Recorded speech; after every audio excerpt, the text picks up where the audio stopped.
Tonight, we're getting a closer look inside part of the independent investigation into Virginia Beach's mass shooting. The husband of one of the victims is sharing his experience. Kate Nixon was one of the 12 people killed inside Building 2. And her husband has now shared what he knew about her experiences with the shooter in the time before the massacre.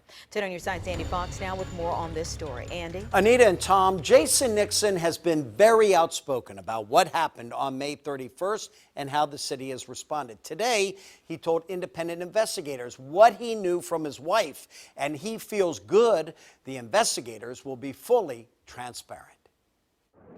It's kind of hard to see that building the way it is now, knowing what happened there. Jason Nixon would come here to Building 2 to take his wife to lunch. Today, he met the independent investigators he called for back in June. I think their intentions are good, and they seem that they really care about what's going on. They want to do the right thing. 10 on your side uncovered the first alert of active shooter wasn't put out for a full 16 minutes after the shooting began. We talked about the whole response time, between the phone call, between the notifications, the lack of notifications, and just the way the city dropped the ball. We discovered the shooter had 9 performance reviews, yet the city says there are no records of complaints. But Kate complained to Jason just before the shooting. His worker come across his desk and she had written him up and had gone back to his supervisor, Rich.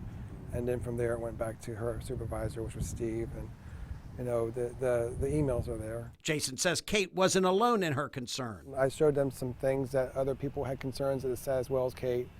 And they just took the information down. This should be a memorial park all the way from this end to that end. They can make a jogging path on it, a walk around, whatever they want to do, and let the employees come out here and sit and remember their friends. Jason also wants to start a foundation to help ongoing efforts to raise money. If we can raise money for cats and dogs, then surely we can raise money for the 12 individuals that lost their lives and the 4 that were injured.